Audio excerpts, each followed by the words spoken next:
Il est l'heure, nous pouvons commencer à dérouler le conseil municipal, remercier le public présent. Peut-être au préalable, juste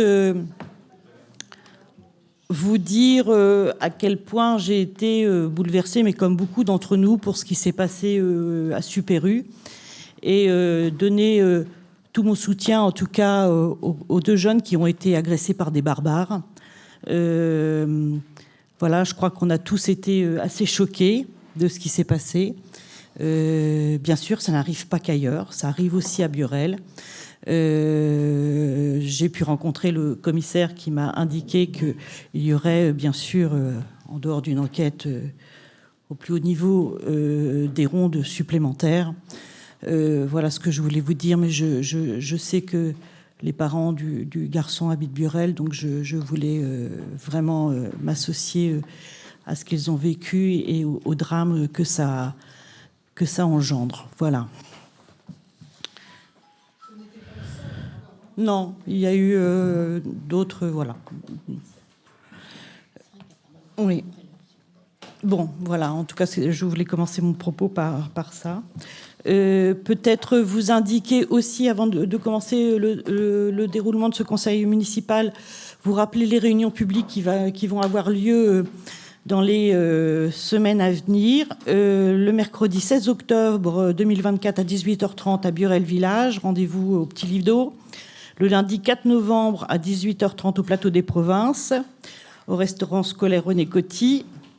Il faudra d'ailleurs dire, on le redira bien sûr, mais au restaurant René Coty, bien sûr, les places seront contraintes et limitées, mais en novembre, c'est difficile de pouvoir faire ça dehors ou ailleurs. Donc, pour rester dans le quartier, en tout cas, on n'a pas d'autres lieux. Et puis le mercredi 13 novembre, rendez-vous au chapitre, donc à la salle polyvalente du chapitre. Voilà pour les dates, mais que vous allez retrouver sur nos sites, bien sûr, via la communication. Nous allons commencer donc ce conseil en désignant un secrétaire de séance. Alors je ne me rappelle plus, c'est Thomas Delaunay qui peut être secrétaire de séance. Merci Thomas. Et donc je vais faire l'appel nominal. Pascal Houbron, absent excusé. Nathalie Lecordier, présente. Françoise Lacaille-Lenné. Olivier Marical. Présent. Jocelyne Brochard. Christophe Barré. Présent. Marie Chaillet, absente excusée, pour pouvoir à Céline Secaille. Xavier Auguel. Présent. Antoine Ojeda. Présent. Marie-France Fouchard. Isabelle Bergenot. Présent. Patrice Renaud. Présent. Philippe Jouet. Présent. Catherine Récher. Laetitia Hett. Eh bien, nous avons le quorum et nous pouvons donc... Ah, j'ai pas fini. Oh, excusez-moi, je vous ai oublié. Alors, c'est vraiment, ça n'est pas un acte manqué. Hein. Jean-Luc... Ah bah non, j'ai oublié Jean-Luc Delceau. Jean-Luc Delceau. Oui. Fatima Bouchama. Céline Secaille. Excusez-moi, Quentin Bousse.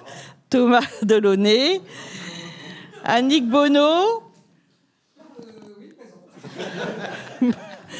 Monique Dubec, Jean-Christophe Châtelain, Gilles Thomas, Aude Ragne, Baptiste Boulan, Pascal Guillouet, Véronique Michaud, Christiane Bazin. Bon, là, j'ai fait le tour. Effectivement, nous avons le quorum et nous pouvons donc délibérer.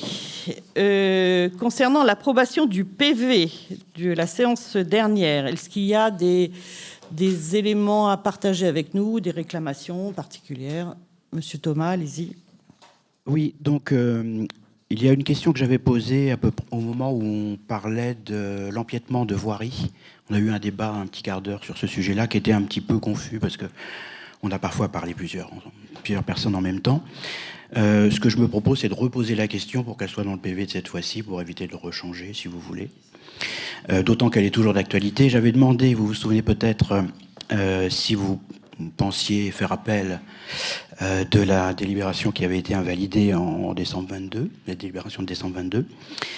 Vous aviez répondu que vous attendiez que l'actualisation des contraintes du don soit connue. On attendait une réponse judiciaire, en fait.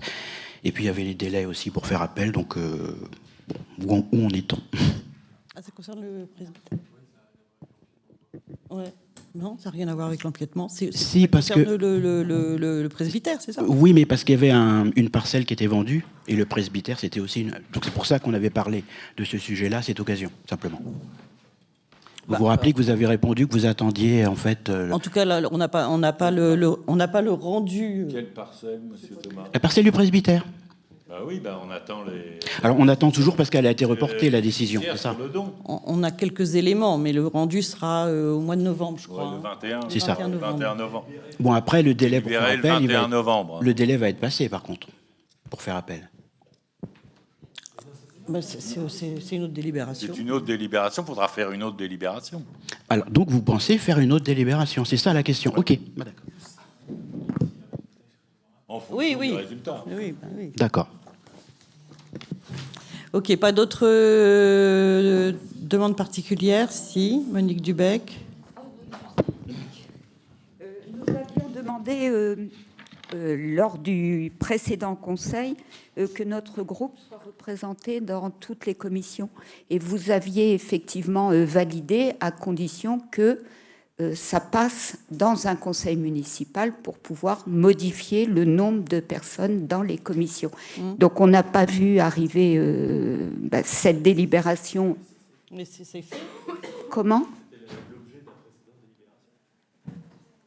Non. Dans le précédent conseil, vous aviez changé le nombre de personnes dans les commissions culture, éducation, etc.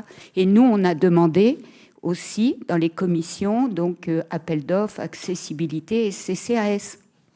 Et vous aviez dit que vous ne voyiez pas d'inconvénient, mais qu'il fallait faire une délibération pour cela. Est-ce que vous pouvez, donc on vous demande de le faire pour le prochain conseil municipal. On va le faire. Prochain conseil. Ok.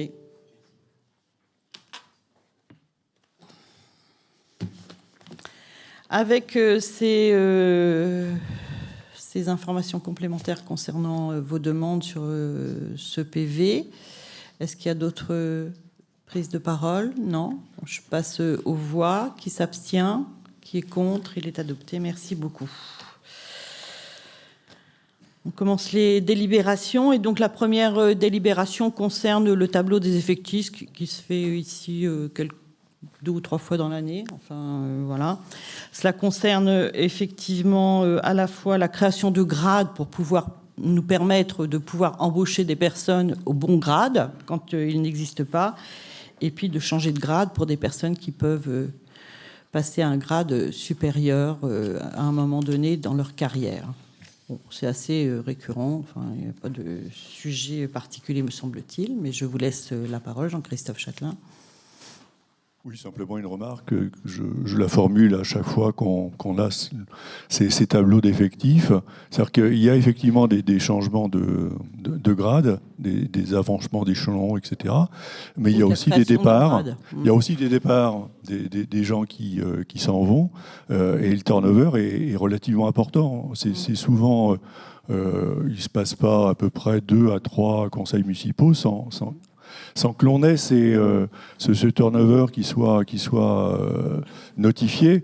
Et quand on est apprenti RH, l'une des premières leçons, c'est que l'item turnover est quand même le signe d'un malaise dans l'organisation.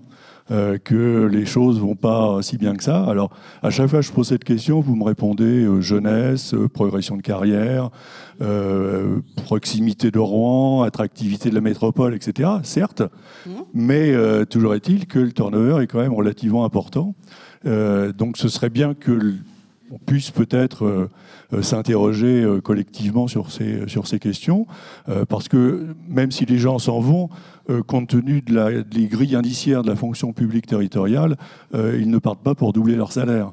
Donc, s'ils se sentaient vraiment très très bien dans les services municipaux de Biorel, ils resteraient. Donc, j'attends pas de réponse ce soir, hein, c'est une remarque, mais je pense que ce serait bien effectivement de s'interroger un peu sur ces questions. Mais à la fois, M. Chatelain, vous avez raison, mais effectivement, il y a aussi des jeunes qui ont envie de progresser dans leur carrière et qui choisissent d'autres collectivités. À la fois, pour avoir parlé avec quelques collègues maires, il y a beaucoup de turnover dans les mairies ces derniers temps. Donc, alors je botte pas en touche quand je dis ça. Hein. Certes, on a vu quelques départs, etc., qui sont des départs pour des raisons diverses et variées. Voilà. Après, il faut, je pense, fidéliser aussi nos fonctionnaires. Voilà, et c'est aussi une façon de voir que j'ai bien évidemment. Donc voilà, mais on peut pas empêcher les gens de partir. Quand ils ont envie de partir, ils partent. Et je pense quand même que la période Covid, la période que nous avons traversée, fait en sorte que les gens, ils ont, sur la fidélité d'un poste, sur le fait de voir autre chose, sont plus dans cette mouvance-là aujourd'hui. Et les jeunes un peu plus que les anciens aussi. Et qu'on a eu là des recrutements de jeunes qui, effectivement, peuvent venir s'implanter quelques mois, quelques années, et puis avoir envie de partir aussi. Donc, voilà. Mais je rejoins sur le fait que j'aurais envie de fidéliser, effectivement, un certain nombre de fonctionnaires ici, et je ne désespère pas que ça arrive. Monsieur Thomas ? Oui, Monsieur Marical, en commission, nous a fait part de ses inquiétudes pour la préparation du budget. En raison d'une difficulté conjoncturelle de personnel. Je voulais savoir si il songeait donc à résoudre ce problème. Savoir avec le tableau des effectifs, là ? Ben, on parle du personnel quand même, et des difficultés des gens qui partent, qui sont là, qui ne sont pas là. Pour l'instant, le problème n'est pas résolu que je sache, mais on a reçu des visites de candidats. Donc, ça devrait, à mon avis, se résoudre assez rapidement. Ceci dit, il y a toujours les 3 mois de délai. Hein, donc, ça, c'est pas. Donc, on va être certainement au mois de décembre en absence de responsable des services finances. Bon, en tout cas, les recrutements, il y a des candidats et des candidates qui postulent. Donc, voilà, on a bon espoir, effectivement, de recruter sur ces postes. Oui, Madame Bonneau. J'ai vu aussi que ça avait un impact sur les décisions du maire et notamment sur les finances, puisque dans la décision 90 financière, on voit qu'il y a une modification des logiciels achetés pour pouvoir pallier, enfin il est indiqué dans cette décision-là, une des raisons de modification, c'est aussi le départ et la réorganisation des services. Et donc des outils nouveaux pour pouvoir pallier l'absence de certains. C'est pas que pallier, c'est aussi des outils qui permettent aussi d'améliorer. D'accord. On essaye d'améliorer la productivité, hein, et on essaye d'interconnecter le tout. Donc ça fait effectivement l'achat de logiciels, et à mon avis, il y en aura de plus en plus, ce qui fera de la maintenance de plus en plus. Très bien. Est-ce qu'il y a d'autres questions, Patrice Redeau? L'exemple donné par M. Thomas est intéressant. Et pour répondre à M. Chatelain, la personne aux finances qui s'en va, et M. Thomas le sait, la raison, c'est éviter de faire 45 minutes le matin, 45 minutes le soir, et demain, elle va faire 15 minutes pour aller travailler. Donc on voit quand même que les raisons sont des raisons souvent de cette nature. Diverses et variées qui appartiennent à chacun des professionnels. Les jeunes n'ont plus du tout la même mentalité que nous avions quand nous avons commencé. On ne fait plus carrière dans la même société. Maintenant, on change en fonction de ses besoins et en fonction. Et c'est pas doubler le salaire, même 20 ou 30%, ils y vont. Très bien, nous allons passer au vote concernant cette première délibération. Qui s'abstient? Qui est contre? Elle est votée à l'unanimité. Merci beaucoup. On passe à l'instauration du régime des astreintes et des permanences. Donc c'est une période d'astreinte qui s'entend comme une période pendant laquelle l'agent, sans être à la disposition permanente, est immédiate de son employeur, a l'obligation de demeurer à son domicile ou à proximité afin d'être en mesure d'intervenir pour effectuer un travail au service de sa collectivité. Et donc la permanence est l'obligation faite à un agent de se trouver sur son lieu de travail habituel ou un lieu désigné par son chef de service pour nécessiter le service un samedi, un dimanche ou un jour férié en dehors de son temps de travail habituel. Et donc il appartient au conseil municipal de déterminer par délibération les motifs de recours aux astreintes ou aux permanences ainsi que les modalités de leur organisation et la liste des emplois concernés. Est-ce qu'il y a des questions? Pas particulièrement. Je passe aux voix Oui, Madame Bonneau. Excusez-moi. Oui, enfin, en regardant les tableaux, on voit qu'on fait référence à des types d'emplois différents. Est-ce qu'il y a des ingénieurs sur la commune? Non. Donc ça ne concerne que les agents qui sont soumis aux heures de travail, etc. C'était une information. Merci. Très bien. Qui s'abstient? Qui est contre? Voté à l'unanimité. Merci beaucoup. Délibération numéro 3. Cela concerne le droit de grève et cela détermine l'organisation du service minimum en cas de grève. Ça participe à 3 services au sein de la compétence de notre commune, puisque c'est l'accueil des enfants de moins de 3 ans, l'accueil périscolaire et puis la restauration collective et scolaire. Ça permet aux parents, au moment de la grève, de pouvoir effectivement laisser leurs enfants malgré tout. Et nous, avec un encadrement qui nous permet d'avoir un délai qui nous permet de pouvoir ajuster effectivement la mise en place de ce service minimum concernant ce droit de grève. Est-ce qu'il y a des questions concernant ce sujet? Alors, Jean-Christophe Châtelain. Oui, je voulais savoir comment c'était formalisé cet accord, si les représentants du personnel, les organisations professionnelles avaient été consultées au niveau local ou au niveau un peu plus général. Voilà, c'est co-signé, oui. Mais comment ça s'était organisé au niveau de la commune?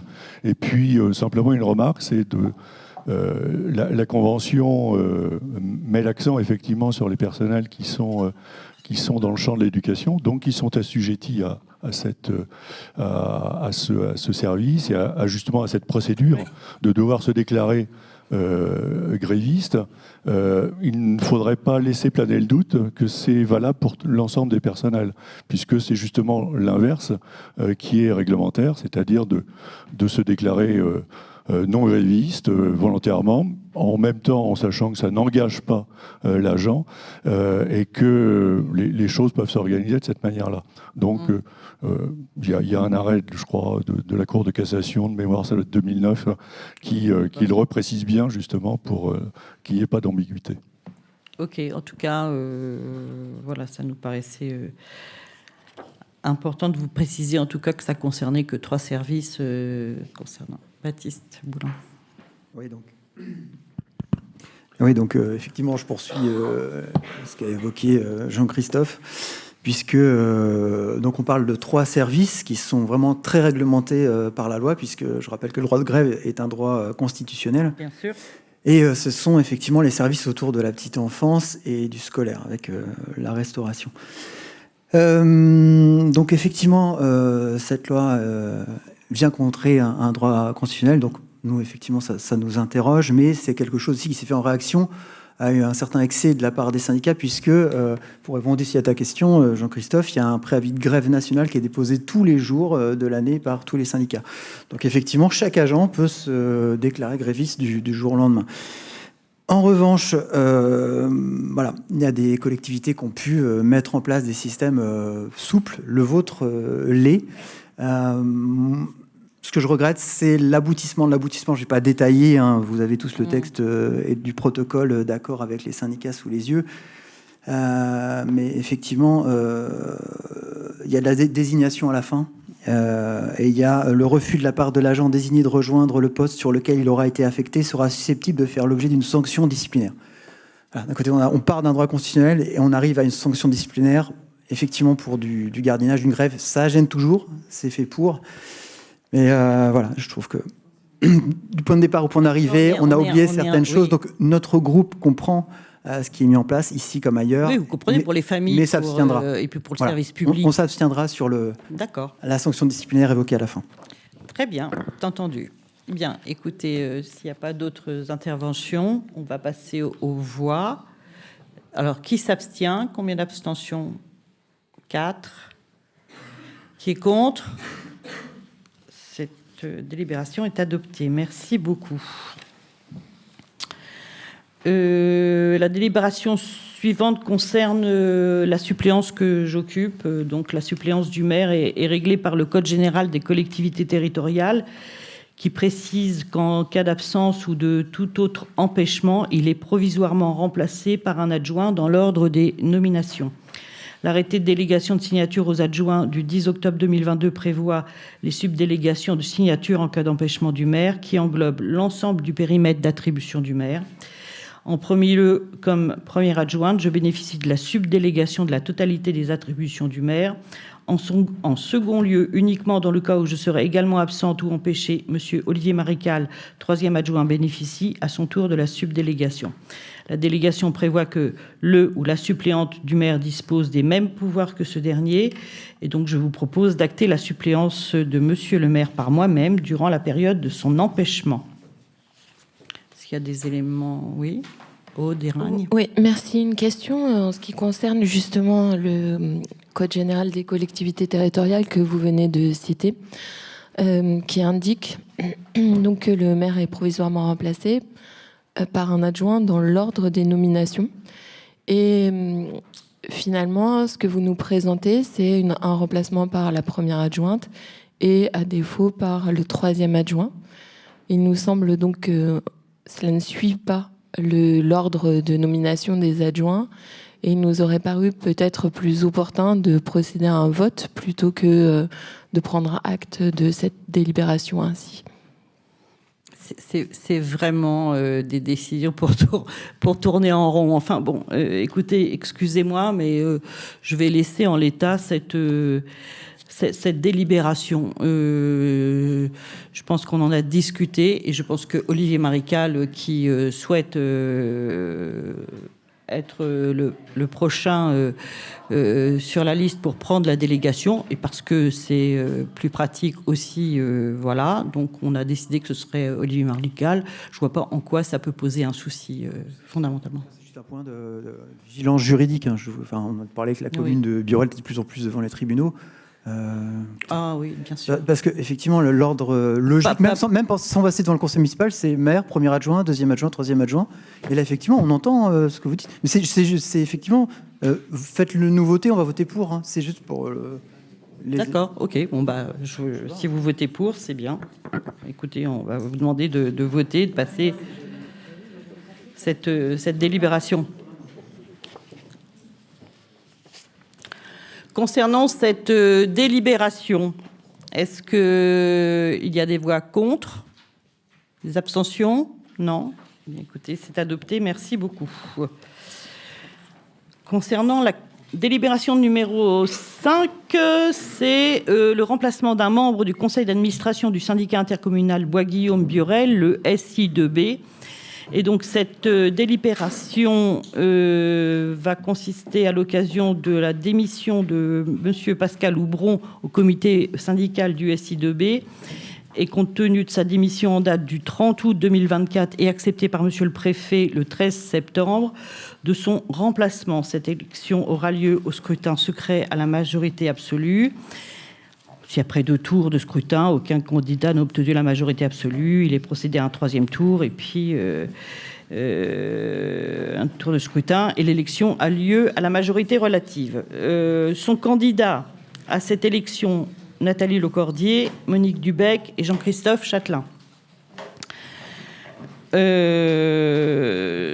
vais procéder forcément à l'appel nominal, mais je vais désigner peut-être 2 personnes qui vont être l'assesseur et le scrutateur, ou l'assesseur et la scrutatrice.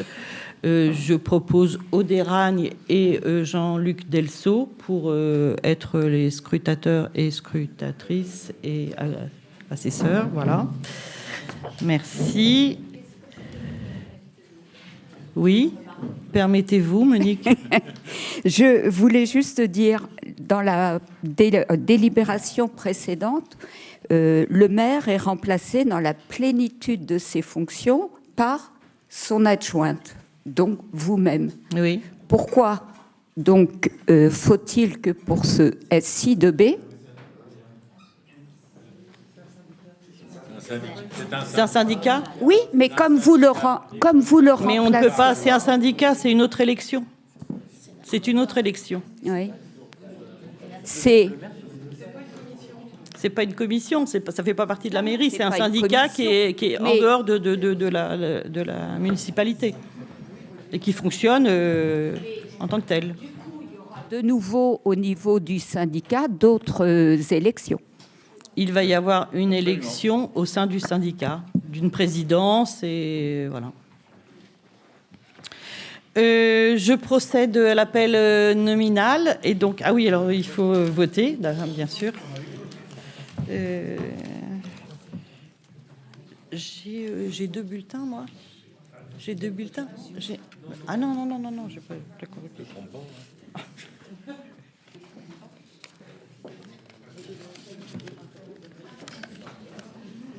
Alors, Nathalie Lecordier. À voter. Françoise Lacaille-Léné. À voter. Olivier Marical. Excusez-moi. Olivier Marical. Ouais, donc, je suis un peu fatiguée. J'ai une grosse journée. Jocelyne Brochard. À voter. Christophe Barré. À voter. Marie Chaillet, pouvoir à Céline Secaille. À voter. Xavier Auguel. À voter. Antoine Ojeda. À voter. Marie-France Fouchard.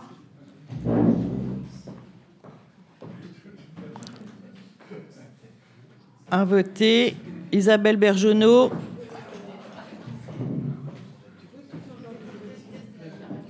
À voter. Patrice Renaud. Patrice Renaud. À voter. Philippe Jouet. À voter. Catherine Recher. À voter. Laetitia Hetz. À voter. Jean-Luc Delceau. À voter. Fatima Bouchama. À voter. Céline Secaille. À voter. Quentin Bousse. À voter. Antoine Ojeda. Ah bah oui, pourquoi je l'ai 2 fois? Ouais. Je l'ai 2 fois. Non, il n'y a pas de pouvoir. Thomas Delaunay. Annick Bonneau. Annick Bonneau a voté. Monique Dubec a voté. Jean-Christophe Chatelain a voté. Gilles Thomas a voté. Aude Eragne a voté. Baptiste Boulan a voté. Pascal Guillouet a voté. Véronique Michaud a voté. Et Christiane Bazin a voté. Eh bien, merci. Nous allons procéder au dépouillement ici sur cette table.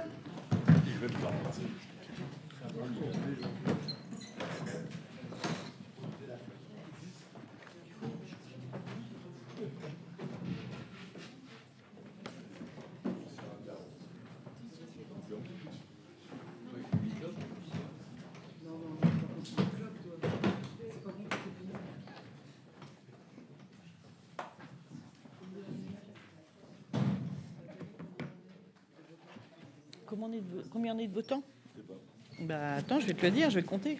Je vais pas compter Antoine deux fois. Il y a 28. Ça vous va 28?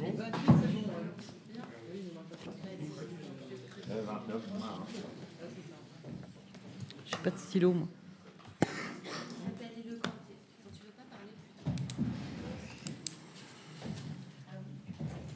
Jean-Christophe Châtelain.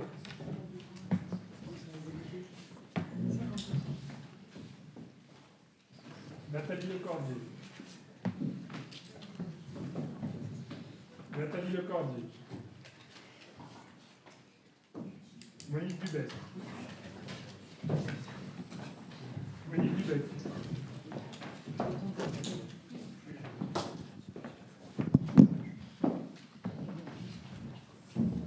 Nathalie Lecordier. Nathalie Lecordier. Nathalie Lecordier. Nathalie Lecordier. Nathalie Lecordier. Nathalie Lecordier.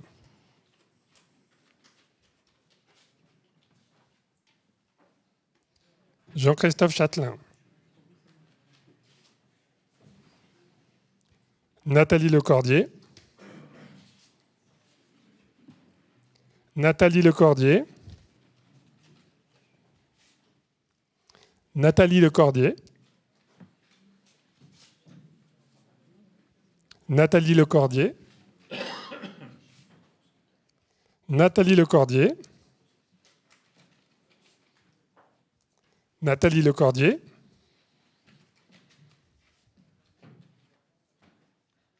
Nathalie Lecordier. Nathalie Lecordier.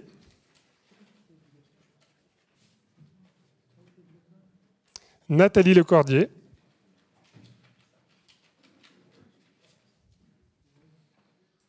Nathalie Lecordier. Nathalie Lecordier. Monique Dubec.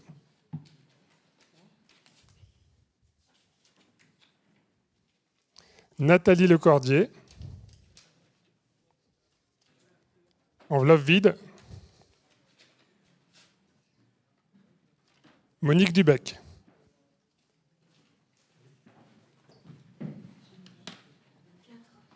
Quatre Monique Dubec. 2 pour Jean-Christophe Châtelain. Une enveloppe vide.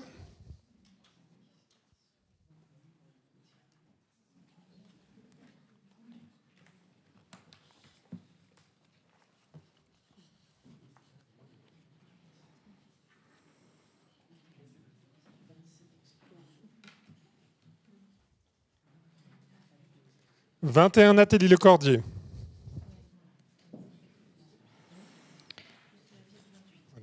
Total 28. Merci.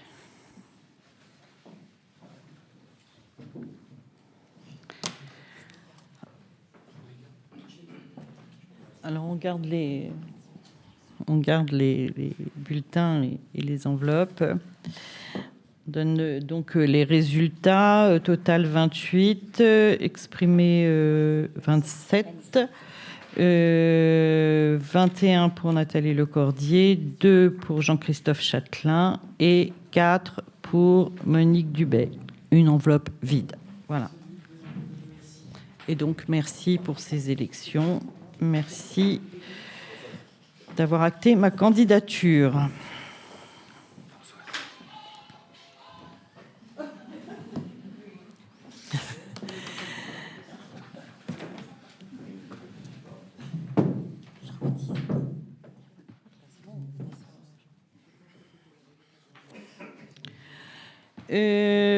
Merci beaucoup. On passe à la délibération numéro 6 qui concerne la convention entre les villes de Burel, d'Arnétal pour la mise à disposition d'un moniteur de maniement des armes pour le service de la police municipale. C'est un conventionnement pour quelqu'un de formé sur Darnétal qui va permettre effectivement de pouvoir former nos policiers municipaux.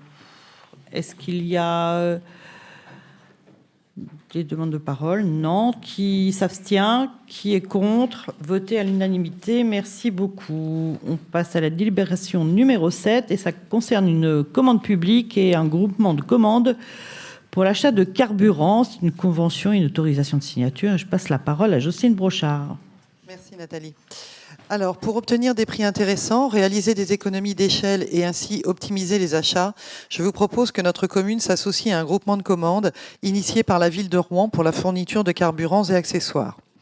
Le coordonnateur du groupement sera la ville de Rouen, dont la CAO sera compétente pour se prononcer sur le futur marché. La convention vous a été transmise avec la note de synthèse. Au regard du rapport qui précède, je vous propose d'adopter la délibération transmise. Avez-vous des questions ? Simplement une question. Oui, les tableaux qui sont joints sont vides. Donc, quelle quotité pour Biorel? Comment ça s'organise? Si on est en dessous de ce qui a été estimé, est-ce que les choses sont sous-estimées, estimées par rapport à la consommation des années précédentes, etc. J'ai pas la réponse. En termes de quantité? Alors nous, on a émis une estimation, mais après, ça varie tellement en fonction. On a en effet donné l'estimation des quantités pour qu'ils puissent rentrer dans le montant global du marché, mais après, ça varie d'année en année en fonction des véhicules et de ce qu'on fait, quoi. Et le montant final, ça va dépendre des ouvertures de plis lors de la CAO. D'accord, merci. Pas d'autres questions concernant cette délibération? Je la passe aux voix. Qui s'abstient? Qui est contre? Elle est votée à l'unanimité. Merci beaucoup, Jocelyne. Je passe à la Commission sociale et solidarité. Je passe la parole à Françoise Lacaille concernant l'adoption du contrat de ville 2024. Peut-être dire à Madame Bonneau qu'elle a dû avoir les informations concernant l'ensemble des immeubles des QPV et donc les deux qui viennent se rajouter, qui sont le Quercy et le Rouergue. Oui. Merci pour la réactivité de Sylvie qui m'a envoyé immédiatement. Très bien. Oui, effectivement, Madame Bonneau, nous l'avons envoyé. J'étais surprise que vous le demandiez parce que je pense que depuis le temps que vous êtes sur Biorel, que vous deviez connaître quand même ces immeubles-là. Je n'ai pas demandé pour moi, j'ai demandé pour que tout le monde ait une cartographie, une visibilité effectivement de l'ensemble des immeubles qui vont être... Je pense que quand même beaucoup de personnes ici présentes doivent connaître. Mais bon, tout le monde l'a eu, c'est parfait. Tout le monde l'a, comme ça tout le monde a la même information. Exactement. Le contrat de ville constitue le cadre unique de référence des politiques publiques menées en direction des quartiers prioritaires de la ville, QPV, et est organisé autour d'une convention cadre déterminant la stratégie globale déployée en faveur de ces quartiers. Par décision de l'État, le périmètre des quartiers prioritaires de la ville a fait l'objet d'une nouvelle définition et 2 immeubles ont été ajoutés pour la commune de Biorel. Le périmètre QPV de la commune comportait auparavant 3 immeubles, Orléanais, Nivernais, Aunis. 2 immeubles ont été ajoutés, le Quercy, le Rouergue. Ces 5 immeubles regroupent 1200 habitants. La convention est annexée à la délibération que vous avez reçue dans la note de synthèse. Au regard du rapport qui précède, je vous propose d'adopter la délibération transmise. Avez-vous d'autres questions ou des observations? Auderagne. Oui, en effet, on avait une question autour de ces quartiers prioritaires de la ville. Est-ce que ça ne serait pas l'occasion de... Parce que ça permet quand même un déploiement de moyens supplémentaires, de soulever la question du réseau éducation prioritaire pour l'école qui se trouve dans ce quartier. Est-ce que on a une idée de la jeunesse de la population? Est-ce que, parce que ça permettrait aussi de renforcer l'égalité des chances et l'acquisition des savoirs fondamentaux par les élèves, est-ce qu'on a une idée des critères qui pourraient être retenus pour entrer en réseau d'éducation prioritaire? Nous estimons pour notre part que, en tout cas, cette question mériterait vraiment d'être creusée de façon aussi à soulager cette école qui rencontre un certain nombre de difficultés. Je vais peut-être répondre, Françoise. D'abord, vous dire qu'on se réjouit déjà qu'il y ait 2 autres immeubles qui soient dans le périmètre. D'abord parce que ça augmente le nombre d'habitants et ça va nous donner un poids, en tout cas pour pouvoir participer plus aux réunions et aux animations qui vont être mises en place par les quartiers des Hauts-de-Rouen, mais on va pouvoir s'y intégrer plus largement. En dehors du fait que, effectivement, sur ce quartier et sur des fonds qui vont être mis en place pour améliorer l'habitat, voilà, tout ce que ça peut apporter, je pense qu'il y aura à voir effectivement sur le volet animation, de comment est-ce qu'on peut se greffer, de quelle façon, même si, voilà, mais ça peut aussi nous permettre d'avoir des financements. Donc j'ai demandé à ce qu'on regarde attentivement aussi ça pour pouvoir y prétendre. Et je souscris aussi tout à fait sur cette réflexion. Alors, on n'a pas encore totalement discuté, mais c'est une question que j'ai, moi, déjà évoquée sur le fait de faire partie d'un réseau d'éducation prioritaire sur l'école Claudie Aigneret, par exemple. Voilà, mais c'est des choses qui doivent se réfléchir, mais c'est en tout cas en cours de réflexion. Je pense qu'effectivement, ce serait peut-être nécessaire aujourd'hui de pouvoir y réfléchir pleinement pour donner toutes les chances aux élèves de cette école. Et donc, je n'y suis pas opposée. Mais voilà, ça nécessitera effectivement qu'on puisse en rediscuter. Enfin, je regarde mon collègue Christophe Barré, mais je pense qu'il peut souscrire aussi peut-être sur ce sujet. Complètement. C'est des discussions qu'on a dans les échanges réguliers qu'on a avec l'inspectrice de l'éducation nationale. On a un suivi particulier de ces 2 écoles et des effectifs et de la population. Donc, voilà. On échange très régulièrement avec les services de l'État concernés. Et peut-être aujourd'hui, avec le réaménagement de Claudie Aigneret, etc., parce que vous savez que ça nécessite des doublements de classes, etc., je pense que sur la superficie, on pourrait peut-être là pouvoir mettre en place, c'est pas le tout de le penser, il faut aussi que le bâti le permette, etc. Et donc, je pense que peut-être là, on pourrait y réfléchir pleinement. Mais en tout cas, c'est un sujet, bien sûr, qu'on va avoir à réfléchir. Voilà. Est-ce qu'il y a d'autres questions? Oui, Annick Bonneau. Oui, moi, j'ai particulièrement été intéressée par toute la littérature qui en a suivi sur le contrat de plan, etc., le contrat de ville. Si j'ai bien compris, cette désignation des nouveaux immeubles est passée par décret le 28 décembre 2023. Ça veut dire qu'il y a eu des réunions préalables. Vous avez été concertés Nous avons été concertés par le préfet.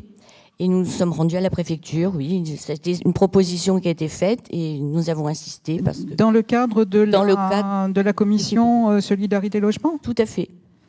Parce qu'il y a des critères de pauvreté aussi qui viennent s'inscrire sur les... J'ai trouvé qu'il y avait quand même un parallèle particulièrement intéressant avec toute l'analyse des besoins sociaux qui avait été faite par le CCAS. On retrouve exactement les mêmes, les mêmes choses. Absolument. Donc, c'est un petit peu dommage qu'on n'en ait pas parlé au moment du CCAS aussi. Pour pouvoir les dernières informations. Il y ait aussi un retour au CCAS, justement, particulier sur les problèmes de logement. On nous demande à chaque fois d'aider pour les loyers, etc. Ça sera bien que Maud puisse nous expliquer, par exemple, est-ce que ce sont des gens qui font partie des quartiers prioritaires ou pas, pour pouvoir améliorer un petit peu notre prestation. Et puis il y a autre chose aussi. En quoi ça améliorerait la prestation? C'est-à-dire que les prises... On comprendrait mieux les demandes de certaines personnes qui sont faites auprès du CCAS, je pense, en connaissant l'origine de leur lieu d'habitation. Oui, c'est pas vraiment le but pour ça, mais de toute façon, on a régulièrement quand même avec les bailleurs, notamment sur Biorel, plus le bailleur Logéo, et la métropole. Nous avons eu d'ailleurs dernièrement une réunion, et dans les futures actions, les projets, concernant justement ce que Madame Lecordier vous a dit et Monsieur Barré, ça a été évoqué, et je pense que dans les 3 années qui suivent, nous pourrons avoir satisfaction dans ces domaines. Donc il y a plein de projets qui vont être portés par l'ANRU, alors, et qui va correspondre à cette problématique et de l'éducation et du sport, sécurité et autres. Oui, en fait, la prise en charge, enfin le fait de rentrer en QPV permet effectivement à la fois d'avoir des financements, des actions qui peuvent être mises en place effectivement sur un ensemble de domaines, à la fois sur l'accompagnement social, sur l'accompagnement sportif, culturel, voilà. Et puis le sujet des zones prioritaires, effectivement des REP qui sont nécessaires en tout cas sur l'accompagnement global et général.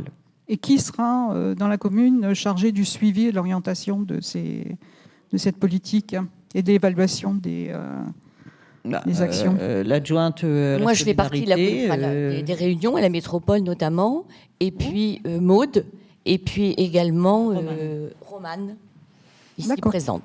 Ok, merci. Donc, on peut passer à... Monsieur Baptiste Boulan veut aussi prendre la parole. C'était une question assez technique. Donc, il dit passage de nouveaux immeubles en QPV, dit abattement de la taxe foncière de 30%. Est-ce que vous avez fait le calcul sur ces 2 nouveaux immeubles? Ça peut se chiffrer très rapidement en dizaines de milliers d'euros. Et je rejoins ce qu'a dit Annick dans son intervention. Il y a vraiment une surveillance supplémentaire à mettre sur ce que doit mettre en place les bailleurs pour montrer qu'ils utilisent bien cet abattement de 30%. Ce sont vraiment des milliers d'euros.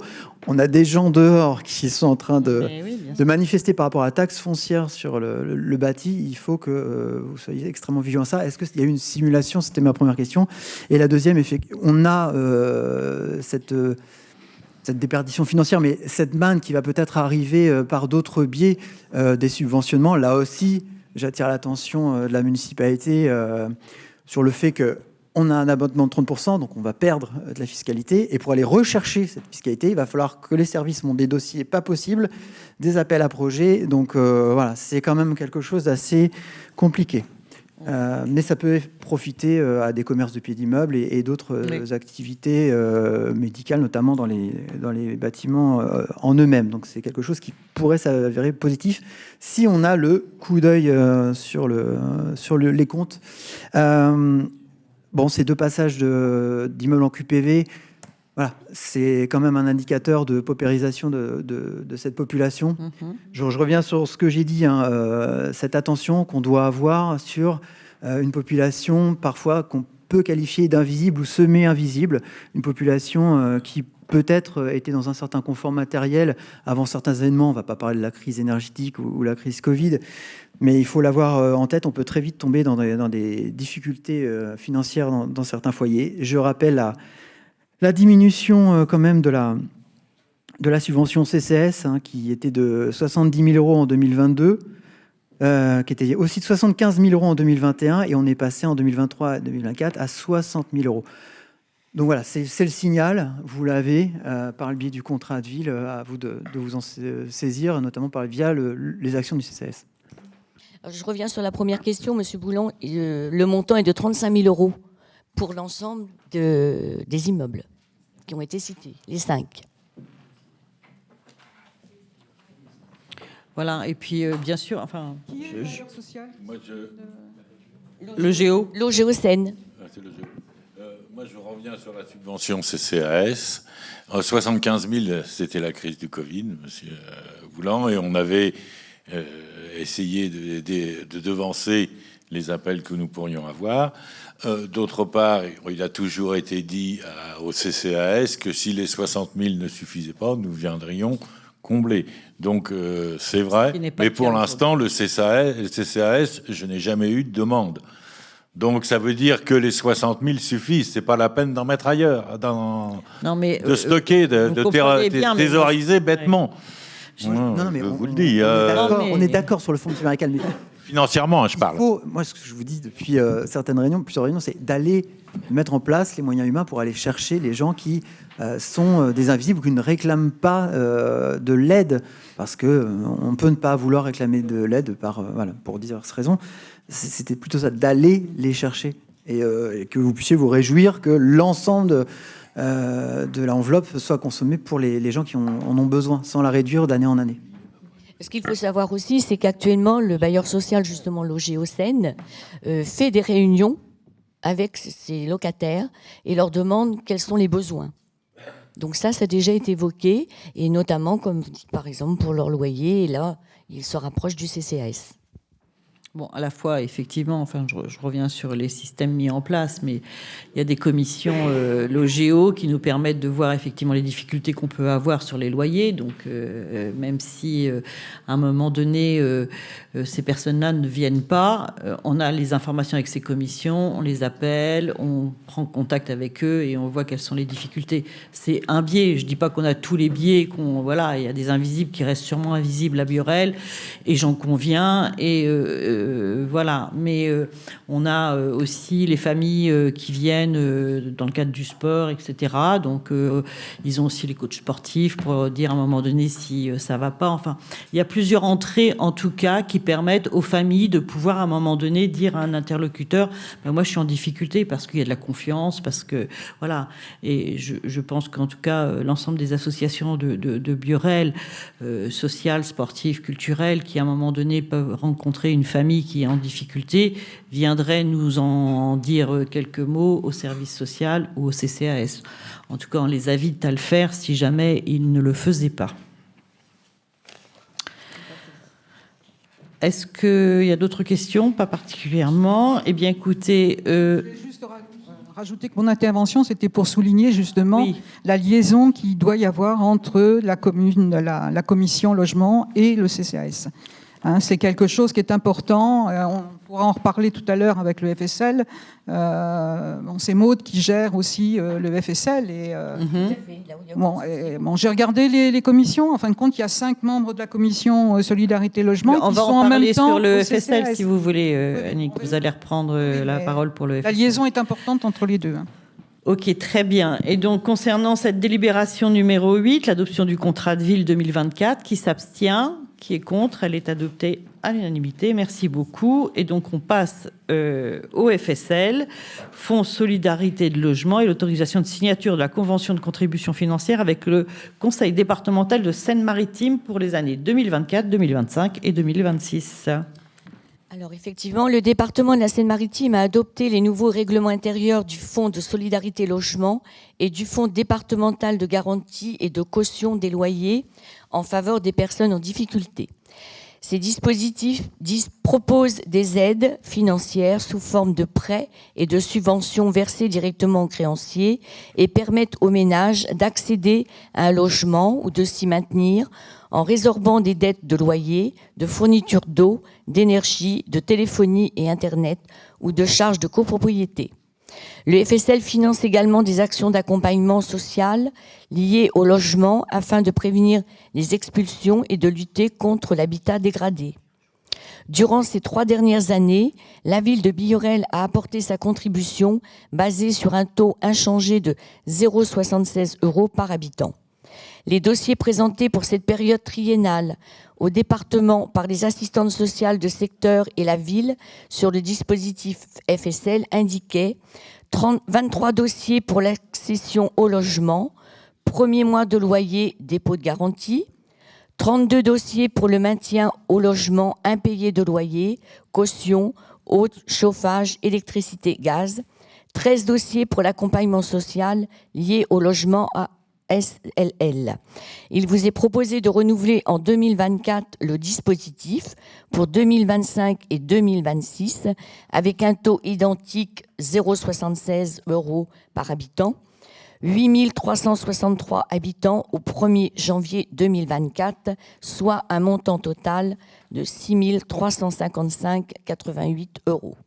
Au regard du rapport qui précède, je vous propose d'adopter la délibération transmise et d'autoriser la signature de la convention jointe au présent projet de délibération.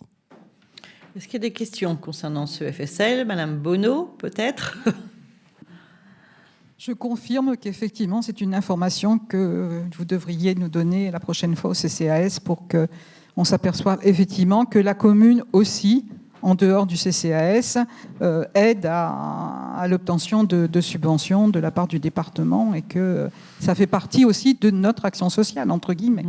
Après, pour avoir siégé longtemps au CCAS, il me semble que quand on étudie les dossiers, en tout cas nos fonctionnaires présents et qui ont l'habitude de rencontrer les personnes, nous indiquent si les fonds ont été débloqués par le département via le FSL. En tout cas, on a un certain nombre d'éléments qui nous disent quand même ce qui contribue aussi à modifier notre participation quelquefois. Mais peut-être que ça a changé. Isabelle Bergenot peut nous donner l'information.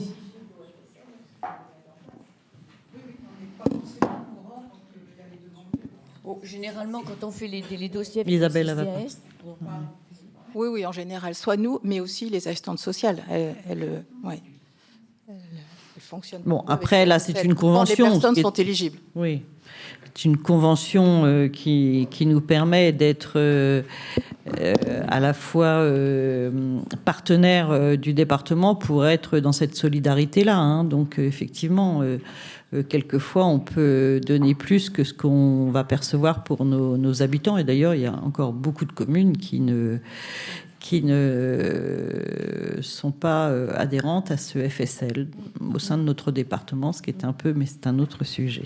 Donc on demandera la prochaine fois au CCAS à Maud de nous dire quels sont le nombre de personnes qui ont pu bénéficier de ce dispositif-là. Oui, après, vous voyez, hein, il est directement aussi en lien avec les assistantes sociales du département. Hein. Mais vous pouvez peut-être demander un point régulier pour savoir si effectivement... On en prend note, madame. Très bien. Est-ce qu'il y a d'autres questions? Non, pas particulièrement. Donc, on va passer aux voix cette délibération. Qui s'abstient? Qui est contre? Elle est votée à l'unanimité. Merci beaucoup. On passe à la commission enfance, éducation et jeunesse. Et donc, c'est notre collègue Christophe Barré qui va nous parler de l'organisation de l'enseignement de la natation scolaire pour les écoles élémentaires publiques. Donc, les élèves des écoles publiques élémentaires de Biorel fréquentent la piscine Eurocéane, située au centre sportif des Coquets à Mont-Saint-Aignan. Cette organisation doit faire l'objet d'une convention qui définit les dispositions relatives à l'organisation de la natation scolaire, impliquant des intervenants extérieurs et la mise à disposition des bassins. Cette convention est conclue pour les années scolaires 2023-2024, 2024-2025 et 2025-2026. Au terme de cette durée, une évaluation sera effectuée pour mesurer l'efficacité du dispositif. Ce présent projet de délibération a été exposé en commission éducation jeunesse petite enfance le 18 septembre 2024 qui a émis un avis favorable. Au regard du rapport qui précède, je vous propose d'adopter la délibération transmise. Avez-vous des questions ou des observations? Sans regarder, j'ai l'impression que Madame Dubec va nous demander la parole. Je ne sais pas pourquoi. Non, c'est une observation parce qu'effectivement, qu'il y ait des séances de natation, c'est évidemment très bien. Ce que je peux juste reprocher, c'est qu'en fait, normalement, c'est 10-12 séances. Et là, vous arrivez à 6-8 séances. Ça fait quand même pas beaucoup. Voilà. Pour cette année, je n'ai pas regardé. L'an dernier, il y a eu la fermeture de la piscine Eurocéane qui a réduit la période d'ouverture et nous avons malgré tout réussi à maintenir un créneau pour toutes les classes de la commune. Oui. Réduit, mais... Mais donc, période d'ouverture réduite de la piscine. Tout à fait, mais malgré tout, là, maintenant, elle est ouverte et cette année, donc, il y aura 6-8 séances, alors que, normalement, il devrait avoir entre 10 et 12 séances. Bon, c'est un peu... c'est parce qu'il n'y a pas de place, je suppose, oui, c'est évident. Bien sûr. Et donc, il n'y a pas de place parce qu'il n'y a pas assez d'équipements, etc., etc. Mais je ne reviens pas là-dessus, du moins pas maintenant. Et Par contre, vous parlez aussi d'évaluation. Alors, de quoi parlez-vous quand vous parlez d'évaluation du dispositif ou l'évaluation, parce que quelques lignes plus bas, c'est l'évaluation des compétences, évidemment, puisque cet enseignement doit faire l'objet d'une évaluation du moins en fin de CM2. Oui. Puisque le savoir nager qui est délivré oui. aux élèves en fin de CM2. Ou dès qu'ils sont capables d'y prétendre, on peut le délivrer avant le CM2, mais voilà. Oui. L'objectif, c'est le savoir nager à l'entrée en 6e. Quoi. Oui. Et c'est vrai qu'on ne parle pas des maternelles, mais normalement, il devrait y avoir aussi, évidemment... c'est devenu très rare. Les maternelles qui vont à la piscine... Ça a existé. Ça a existé. Ça a bien. existé. Je suis bien placé pour le savoir. Et donc, oui, moi aussi. Et donc, c'est vrai que cet apprentissage de la natation, il faut vraiment arriver à ce qu'il y ait suffisamment de séances pour que ce soit vraiment bénéfique. On a le luxe ou l'avantage, où on peut s'enorgueillir d'envoyer toutes nos classes à la piscine, ce qui est loin d'être le cas des autres communes. C'est normal. Oui. C'est normal. Et juste une question, Sainte-Thérèse d'Avila, c'est une école d'où, ça? C'est une école de Bois-Guillaume. De Bois-Guillaume. D'accord. D'accord, ok. Oui, c'est pas Saint-Victrice. Non. Ils sont rattachés à Saint-Victrice. Donc les créneaux, c'est sûrement pour Saint-Victrice. Non, c'est Sainte-Thérèse d'Avila.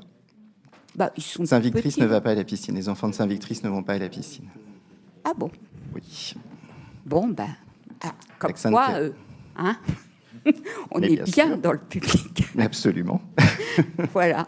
Non, mais c'est juste ça. Enfin, c'est vrai que si on pouvait leur permettre d'avoir 10 à 12 séances, ça serait bien, quoi. Alors, bon. Après, on est d'accord, Madame Dubec. Voilà. Ok, très bien. Concernant donc l'organisation de l'enseignement de la natation, qui s'abstient? Qui est contre? Voilà, nous sommes tous pour que nos enfants apprennent à nager. Merci beaucoup. Et donc, nous passons aux crèches et aux haltes garderies avec l'autorisation de signature. On est là sur un renouvellement de convention d'objectifs avec la CAF et c'est Xavier Auguel qui va nous parler de cette délibération.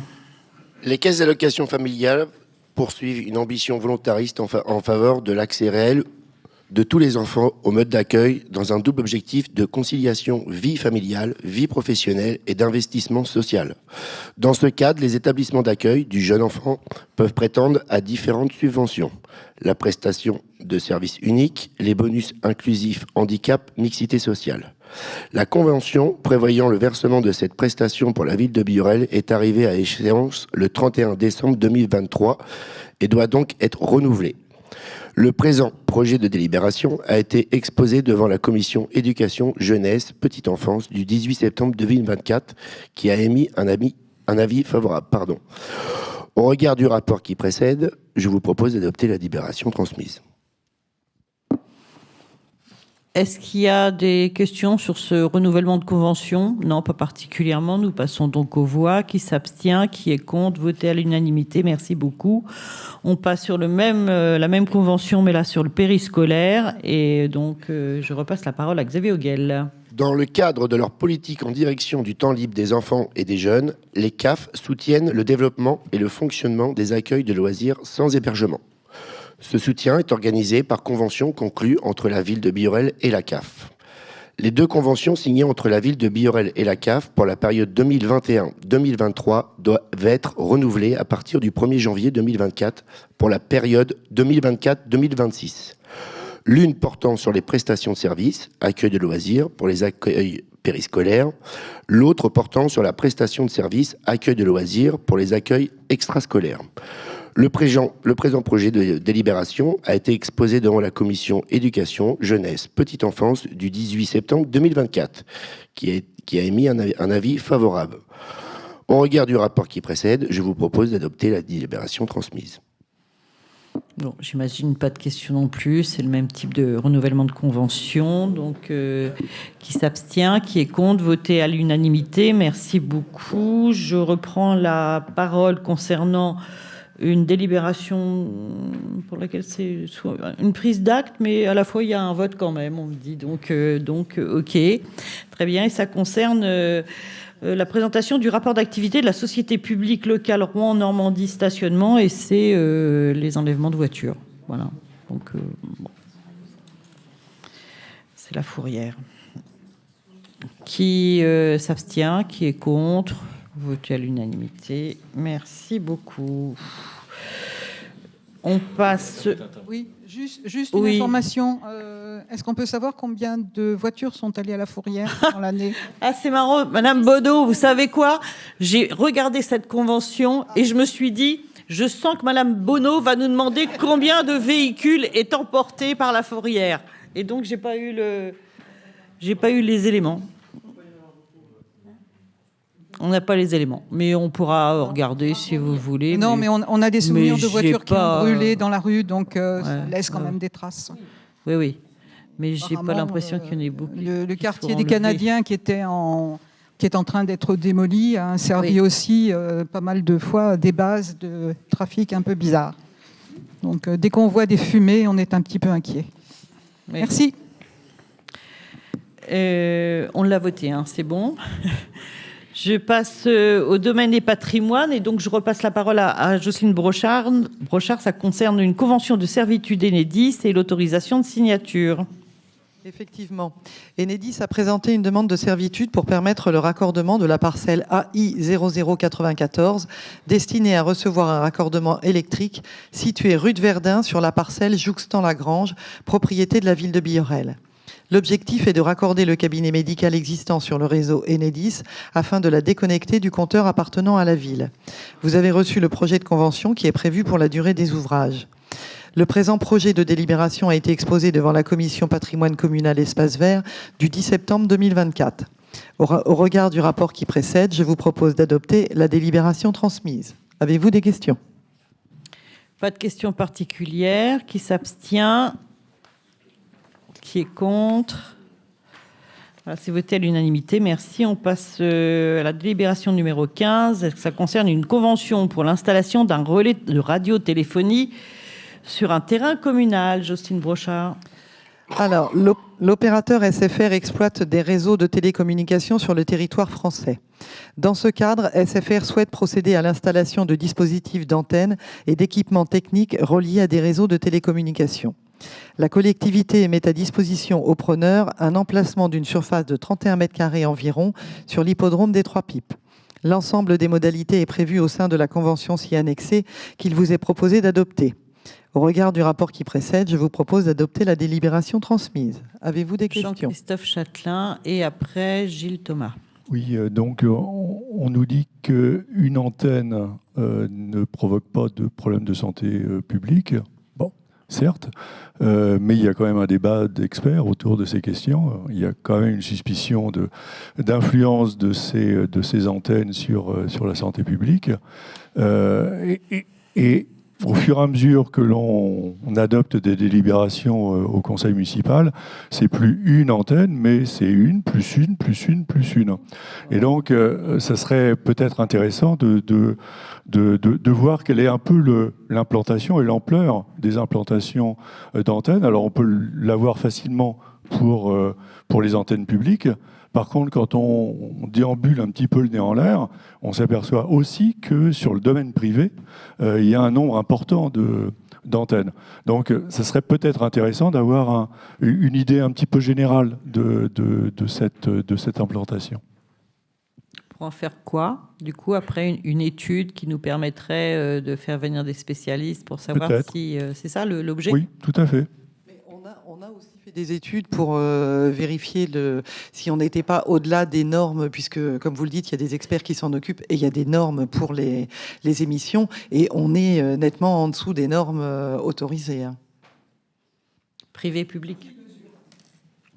Des organismes extérieurs, indépendants, c'est pas nous qui mesurons. Et même avec tout ce qui a été mis sur l'église, là, Les dernières études qui ont été faites, on était en dessous. Après, on aura peut-être besoin d'en refaire, mais là, dernièrement, il y en a eu qui ont été faites et je ne sais plus si on avait comptabilisé ce qui allait arriver ou pas. Il me semble, hein, on l'avait anticipé. Oui, c'est ça. Dans les études, on avait anticipé tout ce qui allait arriver, puisque c'est normal d'en prendre en compte, et on restait nettement en dessous. Alors. Oui. Non, mais là, il y a les 4 opérateurs, c'est ça, non ? Oui. Bon, on a les 4 plus gros opérateurs, c'est ça. Ouais. On se doit aussi de donner à nos habitants la possibilité d'avoir un réseau correct pour tous les opérateurs, au moins les grands opérateurs, quoi. On peut pas dire non, vous allez tous vous mettre chez Orange ou tous chez SFR, c'est pas concevable. Alors, est-ce que si on a besoin dans d'autres quartiers de nouvelles antennes, est-ce qu'on n'a pas moyen d'essayer de mettre tous les opérateurs dans un seul poteau ? C'est pas possible. Parce que on en avait parlé en commission. C'est un parasitage. Ouais, on en a parlé en commission, ça, Gilles. C'est pas possible. Mais même pour le futur, pour d'autres quartiers. Aujourd'hui, ça n'est pas possible. Le futur, je le connais pas. Certainement que si un jour c'est possible, on l'envisagera. Mais aujourd'hui, ça n'est pas possible. Mais il y en a une qui vient d'être mise déjà sur l'hippodrome, là, un gros truc là. Ça c'est Free. Un arbre, vous voulez dire ? C'est un arbre. C'est un arbre. Ça c'est Free. Et celle-là, c'est SFR. Mais voilà, Free, SFR, Orange, Bouygues, on est quand même obligé de répondre à la demande des gens qui veulent capter, quoi. Enfin, j'espère que... Pardon ouais. Une forêt, oui. Enfin, 4 ne constituent pas une forêt quand même, hein, parce que... J'espère que ça ne ressemblera pas à l'image transmise. Non, et je crois que c'est sur ce poteau-là qu'il y aura marqué 3 pipes dessus. Puisque c'est sur l'hippodrome des 3 pipes. Donc on a demandé à avoir cette inscription dessus. Mais enfin, ça serait quand même bien de faire une étude par rapport à toutes ces Elle a été faite. Non, mais là, ils viennent d'en mettre là. Non, mais elle a été faite avec ce que. Elle a été faite qui était prévu dedans. Il n'empêche qu'il y a une école avec des petites têtes là. Oui, mais l'étude, elle a été faite. Voilà. Ça a un coût. On va pas faire des études pour le plaisir de faire des études, puisque là, dans l'étude, on en tient compte. Et on peut avoir les résultats de cette étude, ça doit être consultable.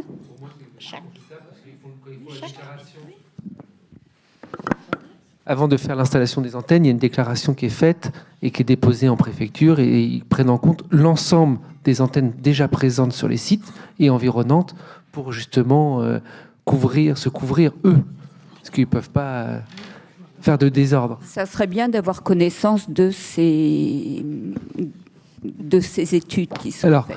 Juste pour compléter, ce qu'il faut aussi savoir, c'est qu'il va y avoir une réflexion globale du château d'eau qui est juste derrière, où là, ils vont déposer l'ensemble des antennes pour effectuer toute l'étanchéité du château d'eau et l'isoler. Et donc, du coup, ils vont supprimer l'ensemble pendant 10 ans des antennes sur ce château d'eau. Voilà. Donc, je pense qu'ils cherchent d'autres bâtiments, justement les immeubles, comme on peut voir sur le privé. Elle est pleine, là. Maintenant, ils prennent même plus la peine de cacher. Non. Alors si, sur les...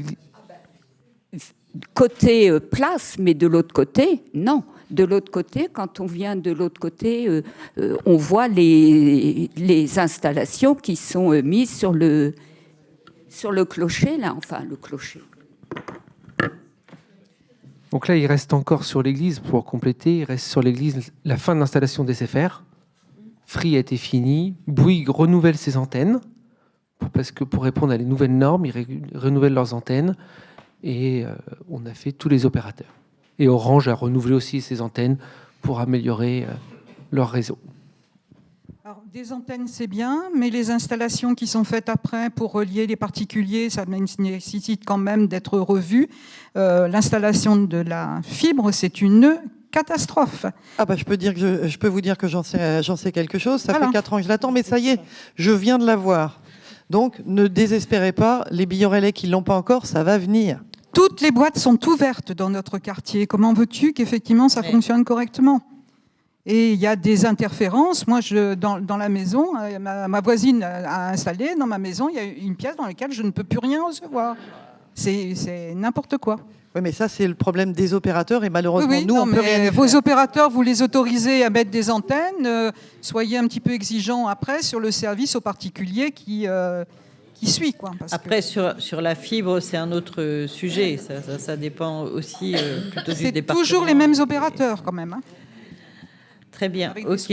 Juste peut-être juste pour compléter, effectivement, quand même, ces pylônes, chaque pylône par an rapporte 10 000 € aussi à la commune. Enfin, il y a une contrepartie financière qui permet aussi... Baptiste Boulan. Oui, effectivement, comme vous disiez, le lobby des grandes entreprises de télécommunications n'a pas besoin de Biorel pour faire fructifier, je dirais, son expansion. Je rappelle qu'une commune que je connais très bien a essayé de contrer une installation d'antenne il y a 2 ans, mais la loi fait en sorte que on est obligé d'accepter. Les communes sont obligées d'accepter. Donc on est allé au tribunal. Donc la commune est allée au tribunal, elle a perdu. Et en plus, le PLUI qui protégeait les écoles et les bâtiments sensibles a dû être révisé parce que sa disposition qui interdisait l'implantation d'antennes relais à moins de 100 mètres de ces lieux très sensibles. Allez, on parle de crèche, on parle de gamins qui dorment et qui vivent toute la journée, plus que chez les parents, chez nous. Donc la métropole a dû retirer cet article. Donc c'est quand même assez interrogeant. Donc on ne pourra pas faire grand-chose. Moi je me demandais juste ce qui se passerait si on votait contre ce soir.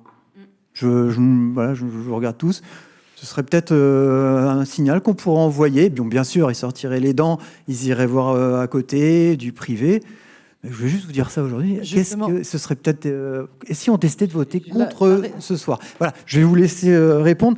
Je vous rappelle qu'il y a l'ANFR qui, sur demande, je vais regarder plus les administrés, qui, sur demande d'un administré, peut faire une mesure de radiofréquence.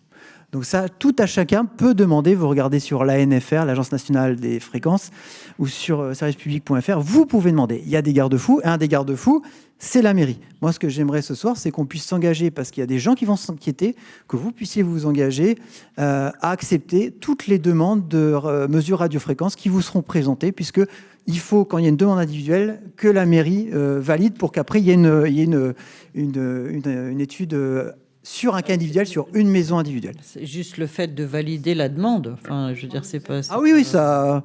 Voilà. C'est un garde-fou, parce que... Voilà. Mais voilà, si on pouvait s'engager ce soir tous ensemble à dire on va valider pour les gens qui s'inquiètent. Mais on a déjà eu ce type de... C'est pas très connu, c'est pour ça que j'en parle un peu ce soir. Voilà, faut en parler. Prochain bulletin municipal. En tout cas, voilà. on prend acte. Et voilà, si on votait non ce soir, ce serait peut-être marrant. Je ne sais pas si on va voter non, parce que je pense qu'il y a un certain nombre de personnes qui ont envie de pouvoir rester connectées. Mais est-ce qu'il y a beaucoup de monde qui est en zone... L'antenne, là, elle va redonner quoi à certaines personnes? Est-ce qu'il y a des gens qui ne captent pas mais sur le plateau? Est-ce qu'il y a des gens à Biorel qui ne captent pas sur le plateau? Il y a quand même une réponse. On met cette antenne-là pour Rouen. Il y a quand même une pour réponse Guillaume. importante à votre proposition de voter contre. Oui. Je dirais que si on vote contre, les antennes, elles ne seront pas sur le domaine communal, elles seront sur le domaine privé, mais elles seront quand même, et ça enlèvera des revenus à la commune. Donc je ne pense pas que ce soit une bonne solution que de voter contre.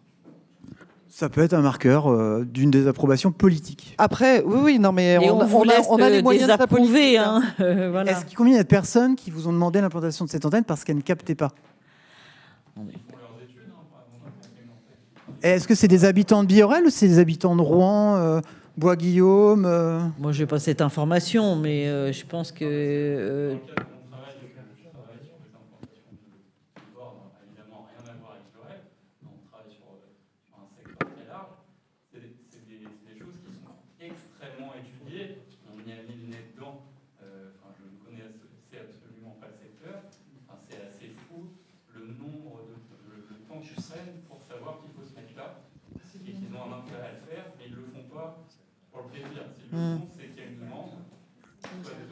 Une demande ou juste pour piquer des clients qui sont très bien chez un autre opérateur. On est dans le commerce. Hein. Oui, à la fois, bon, je pense qu'effectivement, il y a un certain nombre de personnes qui sont plutôt fibrées sur SFR, d'autres sur Bouygues, d'autres sur Orange, etc. Et que chacun doit être équitablement, même si ce sont de grosses boîtes, voilà, avoir en tout cas un service rendu. Écoutez, je vais passer aux voix et après avoir entendu vos arguments, je passe aux voix cette délibération numéro 15. Qui s'abstient? Qui est contre? 4 contre. Voilà, cette délibération est adoptée. Merci beaucoup. Et donc, on passe sur la délibération numéro 16 qui concerne l'approbation des zones d'accélération des énergies renouvelables. Je ne prononce pas le ZANR. J'avais proposé l'acronyme qui est la ZAENR. Donc, pour rappel, la loi du 10 mars 2023 relative à l'accélération de la production d'énergie renouvelable, dite loi APER, vise à accélérer et simplifier les projets d'implantation de producteurs d'énergie et à répondre à l'enjeu de l'accessibilité, de l'acceptabilité locale. Son article 15 demande aux communes de définir par délibération du conseil municipal, après concertation du public, des zones d'accélération où elles souhaitent prioritairement voir des projets d'énergie renouvelable s'implanter. Le bilan de la concertation ne fait apparaître aucune remarque ou question sur les zones d'accélération proposées par la commune. La délibération relative aux zones d'accélération votée lors du conseil municipal du 27 juin dernier a été transmise au référent préfectoral aux énergies renouvelables, à l'EPCI, dont il est membre, afin qu'un débat au sein de l'organe délibérant de l'EPCI sur la cohérence des zones par rapport au projet de territoire de l'EPCI soit organisé. Compte tenu de ces éléments, les ZAENR soumises à la concertation ont toutes été validées et sont les suivantes. Pour le solaire thermique, quartier Billorel Village. Pour le solaire photovoltaïque sur bâtiment, quartier du Chapitre, quartier du Plateau, zone du cimetière, quartier du Parc de l'Argilière, quartier Plateau des Provinces. Pour le solaire photovoltaïque sur Ombrière, quartier du Plateau, zone du cimetière. Pour la géothermie, quartier du Chapitre. Au regard du rapport qui précède, je vous propose d'adopter la délibération transmise. Avez-vous des questions ou des observations? Combien y a-t-il eu d'avis de déposés puisque la période a été très propice, on en avait déjà parlé. C'est ça, il me semblait bien. On n'en a pas eu. D'accord. On avait parlé de la période, mais c'était quand même une période de 2 mois. Il y a peu de gens qui partent 2 mois consécutifs en vacances. Je regarde personne. Et puis la deuxième question, c'était comment c'est défini et qui et comment c'est défini cette catégorisation, cette typologie. Les panneaux thermiques ici, le photovoltaïque là. Eh bien, c'est nous qui l'avons déterminé. On a exposé tout ça en commission et on était d'accord sur ce que, enfin, la commission dans son ensemble était d'accord sur ce qui a été proposé. Je crois qu'il y a une certaine logique qui a été utilisée. L'essentiel, c'est que le zonage ait été fait. Il faut démarrer puisqu'il n'y avait rien. Et après, si ça ne fonctionne pas, on le changera. On a essayé de prendre, par exemple, quand on parle de photovoltaïque, on s'est dit sur le dessus des immeubles, c'est quand même l'endroit où on peut en faire le plus facilement. La zone du cimetière pour faire des ombrières sur les parkings. Donc on a réfléchi à ça, je dirais, de manière la plus logique possible. Donc, il n'y aura pas de photovoltaïque sur le Billorel Village, puisque c'est du thermique en toiture. Mais en fait, c'est pas qu'il n'y en aura pas. Disons qu'il n'y a pas de zone que nous privilégions sur lesquelles il y aura des aides pour ceux qui voudront en faire. Il peut y en avoir, mais elles ne sont pas prioritaires dans la ZAENR. On a, nous, essayé de favoriser les zones des immeubles, en pensant logiquement que s'il y avait des économies à faire pour les habitants, on est mieux de favoriser des quartiers où il y a des immeubles que de favoriser les quartiers où les gens sont propriétaires de leur maison individuelle. On ne pouvait pas mettre tous les quartiers en même temps. Il fallait faire des choix. On a fait des choix. Je rappelle ce que j'avais dit à l'époque. Là, on peut très bien fabriquer de l'énergie chez soi et en faire profiter les voisins en le mettant en ligne. Mais on n'est pas obligé. Donc c'est pas parce que y a quelqu'un qui met du photovoltaïque dans le Biorel Centre qu'il ne va pas faire profiter d'économies d'énergie ses voisins ou d'autres personnes à côté. Mais il n'y a rien qui l'empêche de le faire. Hein, d'accord. Mais il ne sera pas aidé. Il sera moins aidé. Parce qu'il reste des aides, hein, mais il sera moins aidé. Pas d'autres questions. On passe au vote. Qui s'abstient? Qui est contre? C'est voté à l'unanimité. Merci. On passe à la délibération numéro 17. Et je passe la parole à Olivier Marical. Ça concerne le secteur chapitre sud et cette modification du périmètre d'études instaurée par la délibération du 26 septembre 2023 avec une autorisation, bien évidemment. Oui, merci. Oui, alors il s'agit de l'OAP, je rappelle, l'orientation d'aménagement et de programmation. Alors en 2023, la municipalité a décidé d'étudier l'aménagement de la zone dite des MAC, que tout le monde connaît, ainsi que le secteur commercial de l'entrée du chapitre. En septembre 2023, un premier périmètre a été défini, permettant de surseoir à statuer sur les permis de construire. Pour avoir une cohérence d'ensemble, il est apparu nécessaire d'élargir le périmètre de septembre 2023, même si des permis de construire ont été déposés sur les parcelles de l'élargissement. Donc, il est proposé d'étendre ce périmètre de 2,5 hectares qui portera l'ensemble à 12,3 hectares. Je vous rappelle que ce projet fait l'objet d'une étude réalisée par la métropole actuellement, portant sur la cohérence des bâtiments, la circulation et les parkings.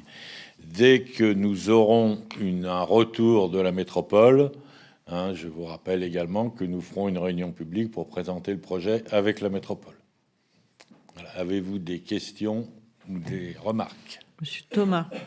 Oui, donc effectivement, ce périmètre, nous l'avons voté à l'unanimité donc il y a 1 an. Depuis, il y a eu donc des recours, mais effectivement, les projets avaient été déposés avant l'application de ce périmètre. Donc, est-ce que vous avez une idée des délais pour le démarrage de l'application de cette étude?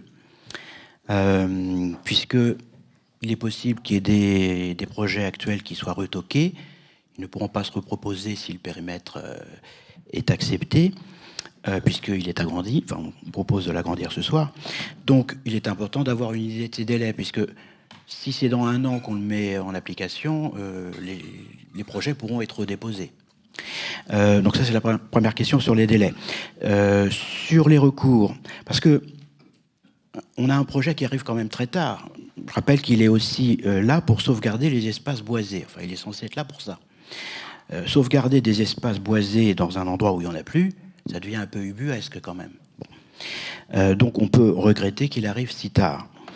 À propos des recours qui ont eu lieu, il y a eu des habitants, des associations, il y a même une mairie qui a fait des recours. A priori, il y en a qui risquent d'être favorables. Je pense aussi qu'il faut aussi que les autorités compétentes assument les permis de construire qui sont acceptés. Pour ma part, j'avais fait un recours gracieux. Je ne ferai pas de recours judiciaire parce que j'estime qu'aussi c'est un petit peu reculer pour mieux sauter, parce que si on le refuse mais qu'on l'accepte ensuite et qu'il est quasiment identique, voilà. Donc est-ce que vous avez une idée donc de ce délai? Alors les délais, on devait la métropole le mois de je ne sais pas quand on l'a donné, mais elle étudie là, on l'a donné très rapidement après le mois de septembre. Elle est en train de faire toutes les études. On devait avoir une réunion le 23 septembre qui a été annulée, qui est reportée pour l'instant. Je n'ai pas de date, puisqu'il manquait une étude qui, alors là, nous intéresse particulièrement. C'était l'étude de la circulation routière avenue des Hauts-Grigneux, donc des parkings. Donc ça, c'est ce qui nous intéresse particulièrement.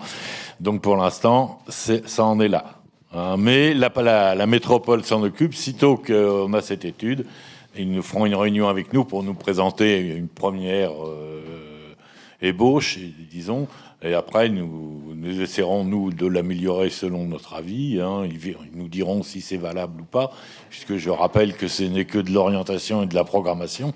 Ce n'est en aucun cas une obligation pour les promoteurs, je le rappelle. Voilà pour le... Vous pensez que ce sera fait d'ici la fin de l'année, par exemple? Ah oui. Oui. Oui, je pense. Oui, l'étude est en cours. Maintenant, c'est le pôle nord de la métropole. Il n'y avait pas encore reçu. Donc, mais elle est faite et elle est en cours de rédaction. Ça, à mon avis, avant la fin de l'année, ça sera fait. Au niveau des recours, effectivement, il y a des recours sur les 2 dossiers. Il y a des recours gracieux uniquement sur le dossier Vinci, qui est à l'entrée du chapitre. Là, il y a des recours. Les anciens jardins familiaux. Absolument, les anciens jardins familiaux. Alors, je vous rassure quand même pour le bois, c'est non constructible. Il n'y a qu'une petite partie du terrain qui est constructible et qui est utilisée par Vinci. D'ailleurs, nous allons recevoir très prochainement Vinci à ce niveau-là. L'autre parcelle, alors là, qui est à l'autre bout de l'OAP. Alors là, il y a divers recours, comme vous l'avez signalé. Beaucoup de gens de Saint-Martin-du-Vivier. La mairie de Saint-Martin-du-Vivier aussi en recours gracieux. Bon, ils ne contestent pas le programme en lui-même. Ce qu'ils contestent, c'est la grandeur du bâtiment. L'implantation. L'implantation mal faite, et puis des erreurs qui sont manifestes au niveau du contrôle des déchets, tout ça, rien n'a été fait. Là, mais il y a même des gens qui sont allés directement au niveau judiciaire. Ils ne sont pas passés par le recours gracieux. Donc, alors effectivement, comme vous le signaliez, je l'avais signalé en commission, si ce permis de construire est rejeté, ça rentrera, les nouveaux permis de construire seront sur soir. Le gel, c'est bien 2 ans. 2 ans, prorogeable 1 an. Bon, voilà ce que j'avais pour le AP du chapitre. Donc, très bien. Merci pour ce complément d'information, Olivier. On passe aux voix. Qui s'abstient? Qui est contre? Voté à l'unanimité. Merci beaucoup. Je laisse la parole à Olivier Marical qui va nous parler des finances et du budget principal de la ville de Burel avec une décision modificative. Oui, c'est une décision modificative qui est une seule écriture. Bon, alors je rappelle, c'est le versement du capital décès d'un agent municipal décédé. Ce versement est bien sûr fait au notaire chargé de la succession. Alors je rappelle quand même pour mémoire que vous sachiez pourquoi il y a ça. Le versement d'un capital à un décès, c'est inscrit dans le statut du fonctionnaire. Donc Billorel, pour couvrir ce risque, a souscrit une assurance spécifique. On a regardé ça en commission. Et c'est comme ça qu'on l'a su. Donc, je voulais vous le communiquer également. C'est dans le statut du fonctionnaire. Et pour parer ce risque, la ville de Billorel a souscrit une assurance. Voilà. Donc, c'est d'un montant de 22 493,16. Voilà. Donc, Annick Bonneau. Oui, je voulais profiter de cette délibération-là pour apporter un témoignage de sympathie à cette occasion à la famille de la personne qui est décédée. Je pense que ça a fait vraiment beaucoup de peine à toutes les personnes qui travaillaient avec elle. Elle est partie très jeune, dans des conditions difficiles. C'est toujours une épreuve pour la collectivité. Il y a eu d'autres décès précédemment, mais qui n'étaient pas couverts par... Ici, ils sont couverts, nécessairement couverts, s'ils ont le statut de fonctionnaire. D'accord. Attention. Parce que je ne me souviens pas avoir vu ce type de délibération. C'est pas la première fois, on en a déjà fait. D'accord. Oui, on en a déjà fait. Enfin bon, une pensée. Mais là, vous allez dans peu de temps en avoir un autre, hélas. Aïe, aïe.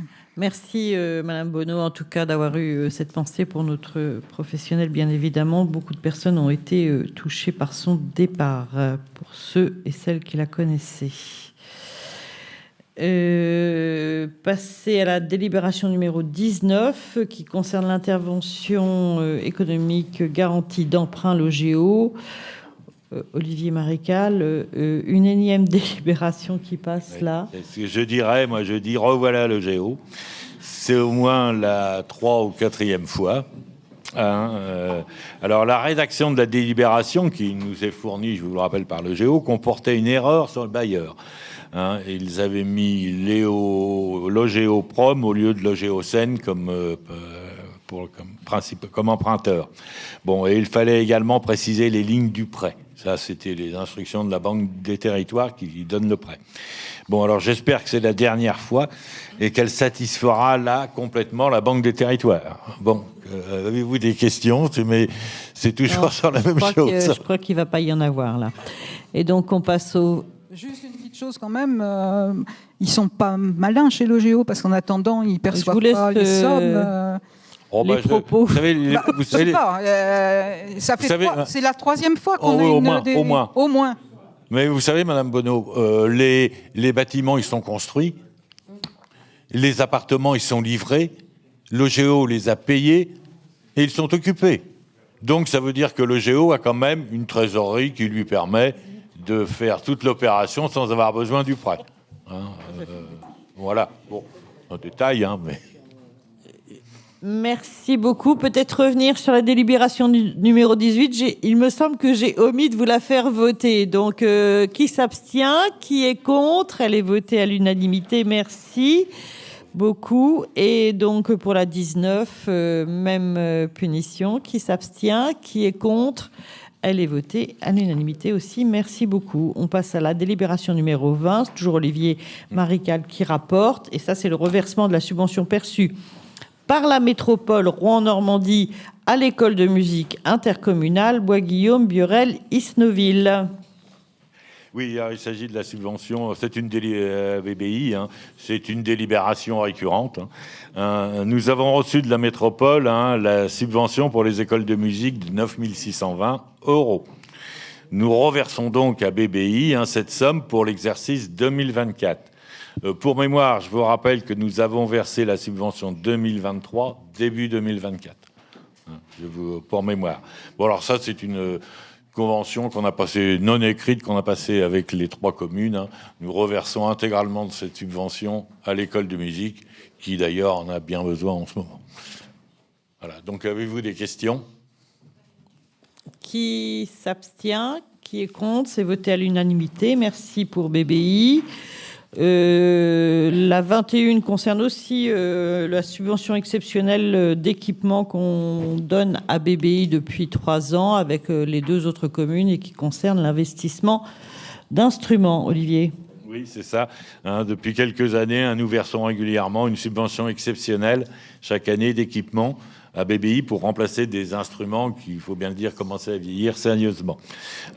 Devant les difficultés financières de BBI, comme tout le monde connaît, la municipalité, soucieuse d'assurer la pérennité de l'école, propose pour 2024 une subvention d'équipement de 3 000 €. La demande était de 4 000 €. Alors, je veux vous rappeler le montant quand même pour BBI de tout ce qu'on a reçu. Au total, pour 2024, on a donné 142 860, dont 1620 concernaient 2023. Donc, en réel, 2024, ça fait 133 240.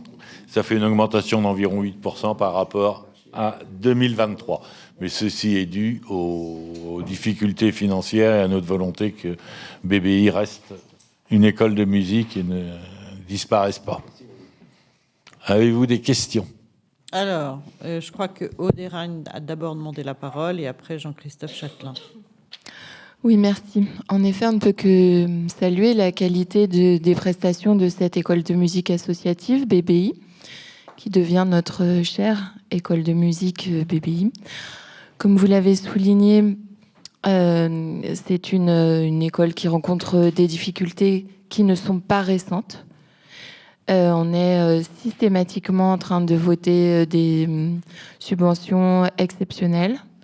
Là, on se demande à quel point ça devient exceptionnel quand c'est aussi régulier. Première question, cette subvention exceptionnelle d'équipement, est-ce qu'elle a été décidée sur devis? C'est sur devis pour concernant le prix des instruments. Et deuxième question, depuis le temps qu'on entend parler des difficultés de BBI, est-ce que vous aviez évoqué un accompagnement. Où est-ce qu'on en est de cet accompagnement et quand est-ce que nous allons arrêter les subventions exceptionnelles?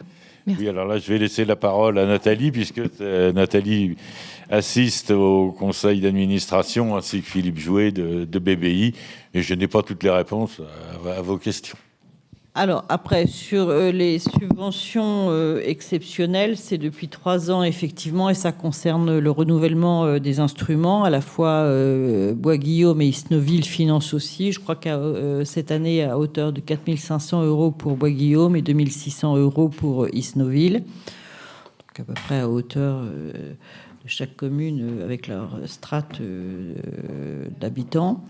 La suite du délai, là, on y a assisté avec Jean-Baptiste, effectivement, avec un retour qui indique clairement que BBI est sous-subventionné, je ne sais pas comment on pourrait dire, par rapport aux autres communes de la métropole. On en a pris acte. Le maire avait déjà décidé effectivement d'augmenter, vous l'avez vu, un pourcentage. Et donc, ce qui aurait créé un déficit structurel, voilà. Bon, après, je pense que le modèle économique, bien sûr, il est en tête à la fois du directeur, de la présidente du conseil d'administration, avec des pistes de recherche d'économie malgré tout. On sait, cette école nous le dit, qu'effectivement, par exemple, une école d'apprentissage, en tout cas pour les plus petits, ça permet effectivement de récupérer un peu plus de financement que des cours individuels. Après, ça nécessite aussi de pouvoir avoir les professeurs pour pouvoir mettre en face des classes. Donc, mais en tout cas, il y a des recherches, des pistes d'amélioration, effectivement. Voilà, et en espérant que le pourcentage supplémentaire mis par la commune de Burel, qui n'est pas négligeable, permette en tout cas à l'école de pouvoir continuer de fonctionner. Je rappelle que quand même nos fonctionnements qui étaient établis sur le nombre d'élèves, on est en diminution, nous, sur Burel, on n'a pas baissé notre subvention. Donc, voilà. Alors après, on n'a pas d'autres demandes aujourd'hui. Voilà, je ne pense pas qu'il y ait que des invisibles qui ne viennent pas... Je pense que les gens connaissent bien l'école de musique, mais en tout cas... à Burel, il y a eu une baisse de demande concernant l'école de musique, et je crois aussi effectivement que Isnoville, pour le coup, eux ont une augmentation de demande et ont du mal à répondre effectivement sur la demande qu'ils ont avec l'augmentation de population aussi. Bon, en tout cas, c'est en cours. On va regarder cette année comment se passe le résultat, effectivement, au vu des améliorations à la fois de l'augmentation de la subvention de Burel, pour voir si on reste sur un équilibre, et de voir effectivement sur les années à venir, le budget prévisionnel, comment ça va se déterminer. Voilà, mais je vous tiendrai au courant lors de la commission culture. Oui. Ah oui, c'est une bonne idée. Alors, je vous demande de voter cette demande de subvention exceptionnelle concernant l'équipement à l'école de musique de BBI. Qui s'abstient, qui est contre, c'est voté à l'unanimité. Merci. Voilà, nous en avons fini avec les délibérations et nous avons quelques décisions. Est-ce qu'il y a des questions concernant les décisions ? Annick Bonneau. Les décisions sont en fin de conseil municipal. Oui, on a pris cette décision. Élaguer un petit peu les questions. Voilà, parce qu'elles sont passées, donc il me semble important de parler d'abord des délibérations. Et puis, deux petites questions quand même sur la 2024-79 CDE commande publique. Il y a l'attribution d'un marché d'assurance dommage ouvrage. Le montant qui est indiqué, c'est un montant annuel ou c'est un montant global ? Est-ce que c'est en une fois, un versement une seule fois. Une seule fois. Oui, parce que 13 000 euros, 13 400 euros, effectivement, ça fait un petit peu cher. Bon, autrement, rien de bien particulier. S'il y en a, c'est la dernière. On est ravis s'il n'y a rien de particulier. L'avant-dernière, quand même, j'ai été particulièrement étonnée du budget de remplacement des sanitaires du parc de l'Argilière. J'ai vu 52 154 euros. Il n'y avait pas moyen de mettre des toilettes sèches, ça coûtait peut-être moins cher. Bah, écoutez, Madame Bonneau, je n'en sais rien, je ne connais pas les... Oui. Bon, en tout cas, c'était nécessaire dans ce parc où il y a beaucoup de monde et où il manquait effectivement, ce sanitaire ne fonctionnait plus depuis très très longtemps. Donc, il faut refaire les réseaux d'eau. Enfin, je sais pas, il y a. Il faut refaire la chape, je crois. Faut refaire tout. On a refait les arrivées, les réseaux, la chape. C'est un bloc.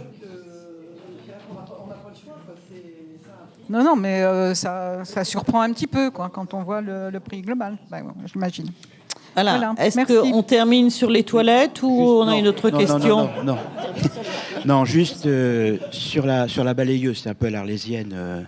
La balayeuse, ça arrive. Ça fait au moins 2 ou 3 fois Monsieur Thomas, ça arrive, la balayeuse. Le contrat a été signé, j'ai vu. Est-ce qu'on a la personne pour la conduire? Ça y est, nous avons la personne pour la conduire. Ah, merveilleux. Alors on finit là-dessus. Alors. Voilà, nous avons tout ce qu'il faut. Maintenant, il n'y a plus que aller dans les rues de Biorel. Voilà. Le cimetière a été nettoyé. Oui. Juste avant d'en terminer avec... Oui, monsieur. Pas dommage ouvrage, mais sur assurance dommage au bien DAB. Donc la SMAC, je rappelle que le C et L de SMAC, c'est collectivité locale, donc c'est l'assurance un peu phare pour protéger les collectivités territoriales. Donc il y a un avenant, j'imagine que c'est pour mieux protéger les collectivités locales. Quelles étaient les conditions avant de ces remboursements?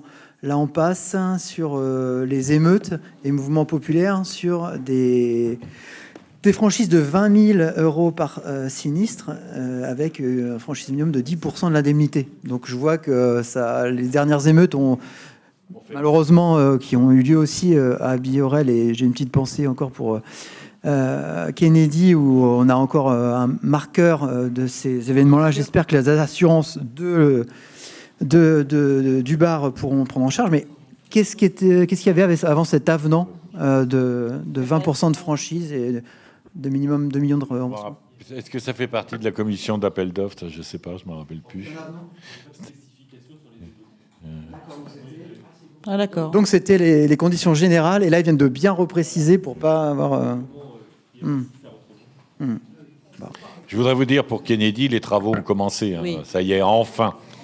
Et je dois dire ici que je remercie Jean-Baptiste Leclerc, qui a beaucoup œuvré pour pouvoir modifier les décisions qui avaient été malencontreusement mal prises par le cabinet en cours, je ne veux pas le nommer, mais voilà, et qui a mis vraiment en difficulté les propriétaires de Kennedy qu'on a eu au téléphone, et voilà, donc c'est en cours, et voilà, merci beaucoup d'avoir impulsé ce sujet.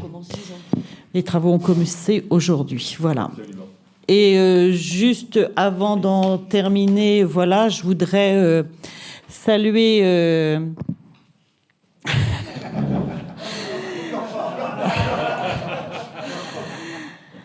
voilà, parce qu'aujourd'hui c'est son dernier conseil municipal. Voilà, je crois que tu as œuvré, Sylvie, pendant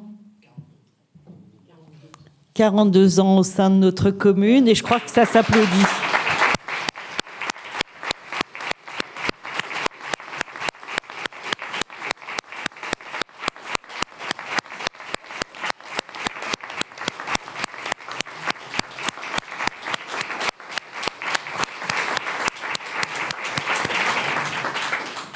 Merci beaucoup à toi, merci pour toutes ces années, ton sens du service public, ton sens d'être auprès des élus, à la fois ton respect que tu as aussi pour ce service, pour l'état civil que tu as mené d'une main de maître.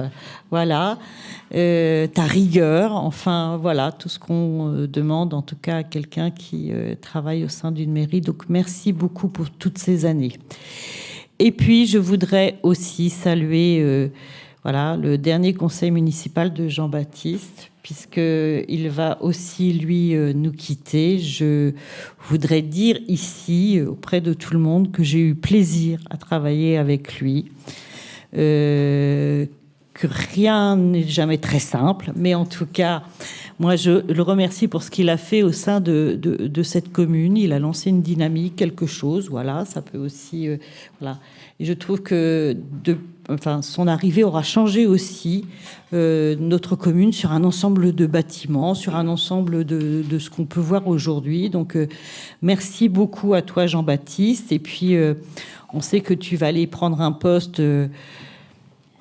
dans une autre région, voilà, la Bretagne. Bon, ben, écoute, voilà, après Perros-Guirec, c'est une belle commune. Donc, on te souhaite en tout cas toute réussite dans cette commune, qui est une commune où tu trouveras de l'eau. Alors, c'est pas la Seine, c'est autre chose, mais voilà. En tout cas, toute réussite à toi et merci pour ces quelques années partagées. Merci beaucoup.